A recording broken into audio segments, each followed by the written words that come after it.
We'll go ahead and get started. So let's begin by settling the body, adopting a stable, comfortable, upright position serviceable for meditation. So I think about keeping our feet flat and our back straight, torso open, hands in the lap, right over left with the palms upturned and the thumbs gently touching. Our eyes are gently closed or slightly open, making sure we let in enough light to remain alert. We try to maintain an awareness of not slouching, not leaning, but we also let go of any unnecessary tension or rigidity in the body, relaxing into a stable, comfortable, upright position, just allowing the body to fall into place.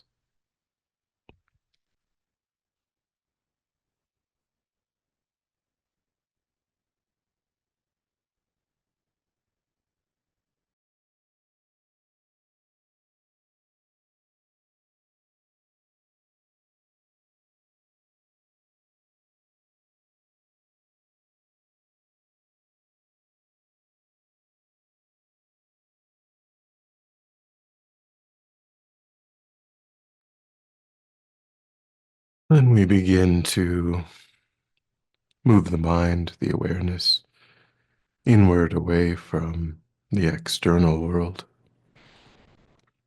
allowing sights and sounds to be as they are without investigation, constraining our awareness just to the body and mind.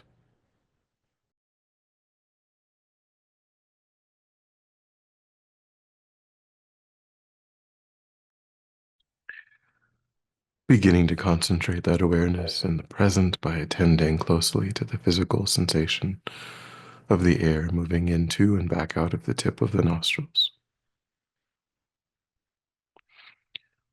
Noticing quickly when anything other than that one physical sensation is arising in the mind, and without judgment or frustration, lifting your awareness up from those distractions and placing it gently but firmly again and again on the breath.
And then when the mind feels more calm, we generate a broad, altruistic motivation for our time. So begin by getting in touch with your own wish to be free of suffering, your own wish to be happy.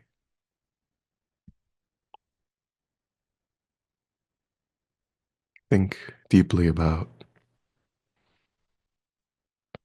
all of the ways in which that is true, and all of the ways in which you pursue those objectives, those goals in your life.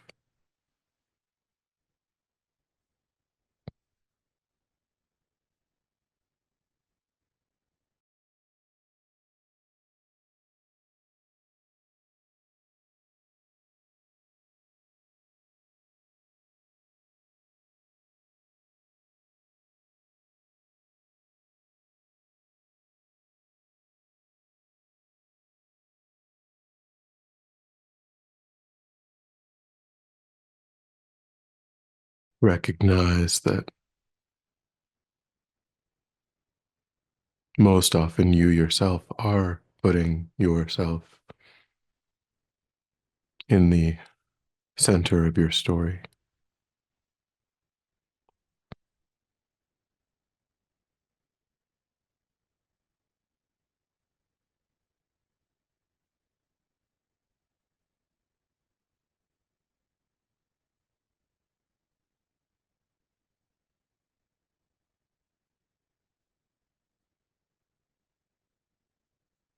Try to come to an understanding that this is true for every single sentient being.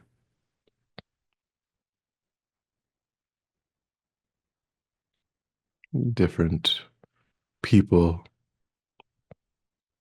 may have different understandings of happiness, of freedom from suffering. They may have different methods for pursuing their happiness, protecting themselves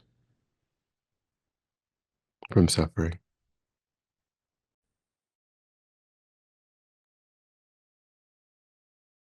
But fundamentally, every sentient being is exactly the same in deeply wanting and doing everything that they know how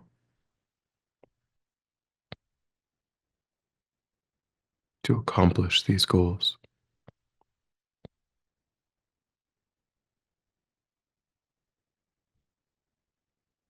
So, approaching that from a spiritual perspective, generate the wish for all sentient beings to be happy, for all sentient beings to be free of suffering, not just in the context of a single life, but permanently, truly, deeply, completely.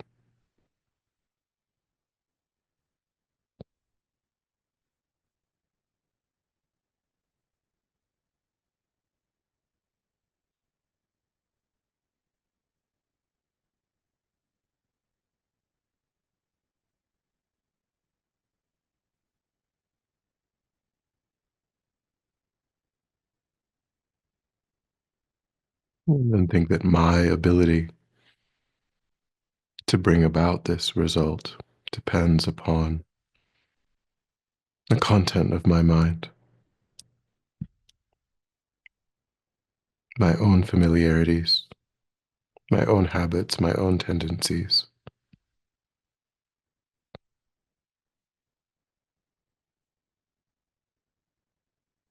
So generate the wish to use this time to generate new, constructive, beneficial tendencies, habits, ways of thinking, acting, to be more and more beneficial to sentient beings, more and more effective in aiding them in this quest to be happy, to be free of suffering.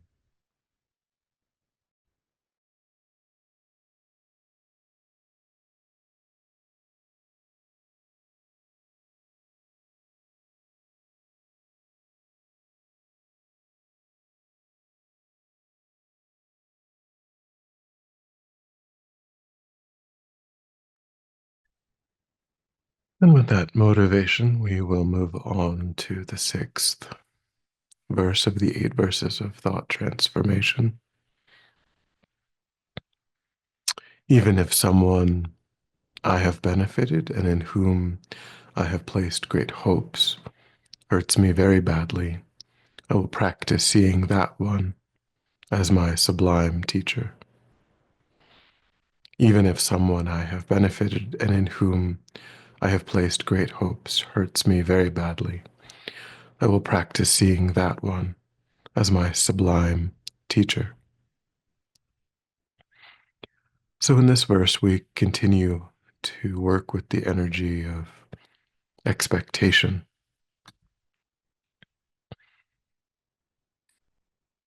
Here, as it pertains generally to those that we're close to, our close friends, our family, those that in our lives we may spend time, energy trying to benefit.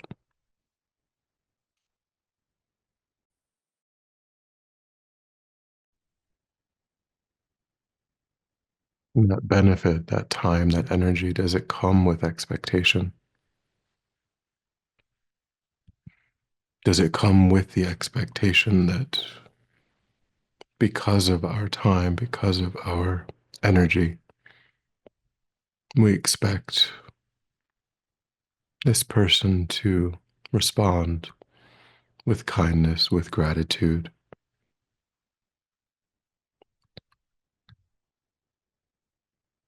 There are certainly times when we may invest in a person and they do not reciprocate with kindness.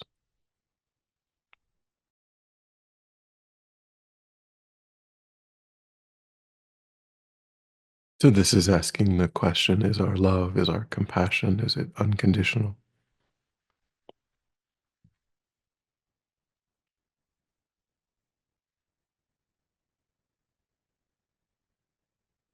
Try to think in your own life, are there examples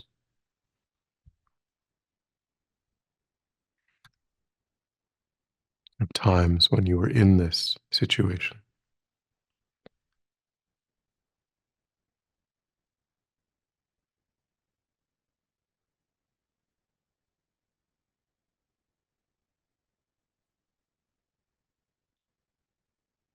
And how did we respond in that moment?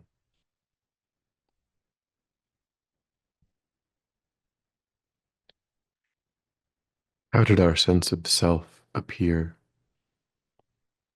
that which seemed to be what was betrayed?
And if in these situations we recognize that our responses have not been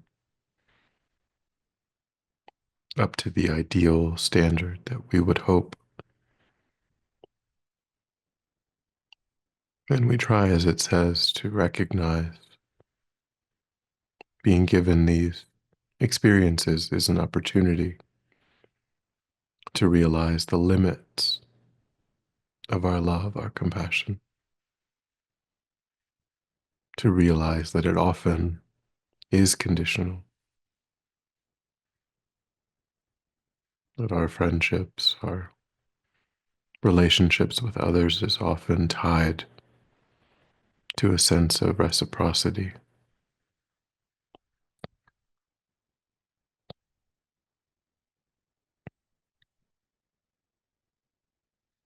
Whereas the Buddhist understanding of love is simply the wish for that sentient being, for all sentient beings, to be happy,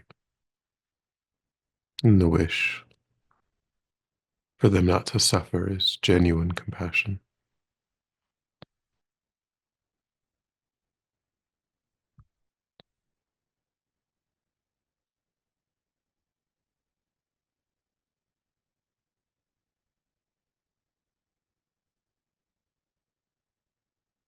And try to send out feelings of genuine love and compassion to the people that you considered in those previous interactions where they responded to your kindness with harm,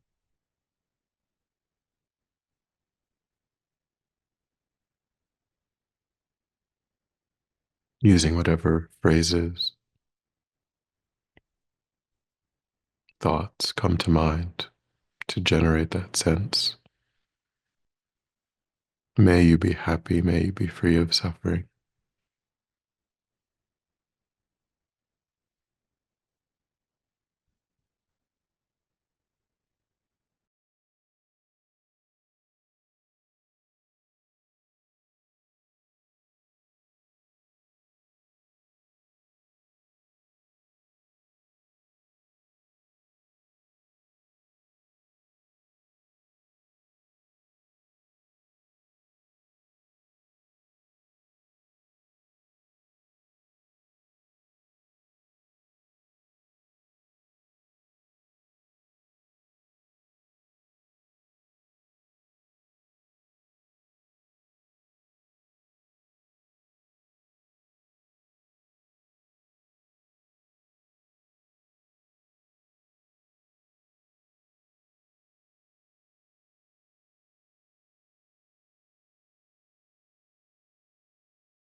And having generated some understanding, some recognition of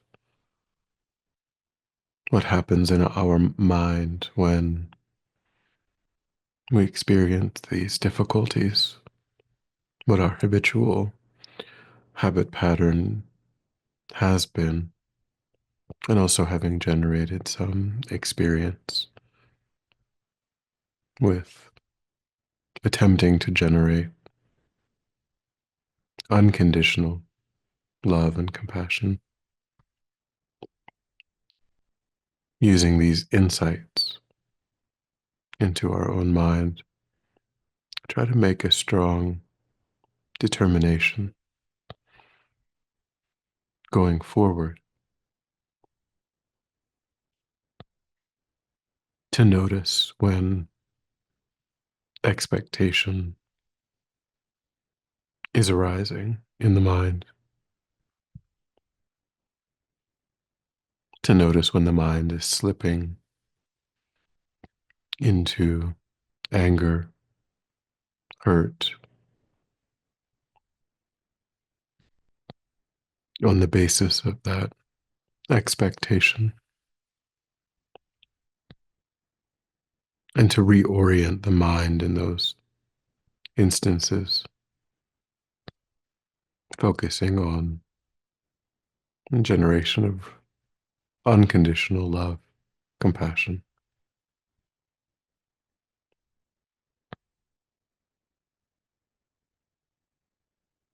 Be strongly determined to guard the mind in this way.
And then when you're ready, we'll come back together.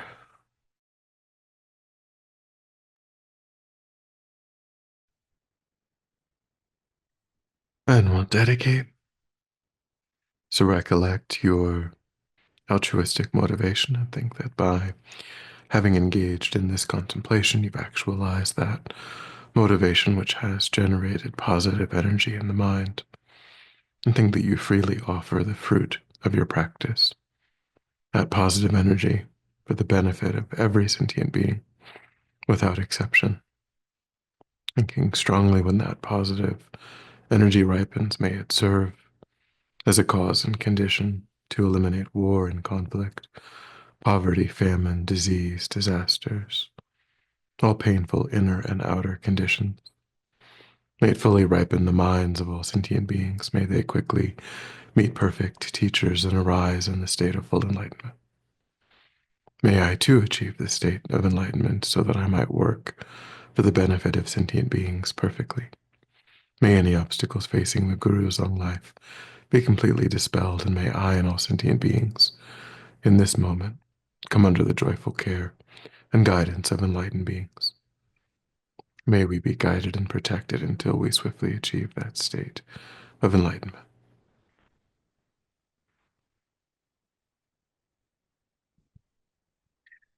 You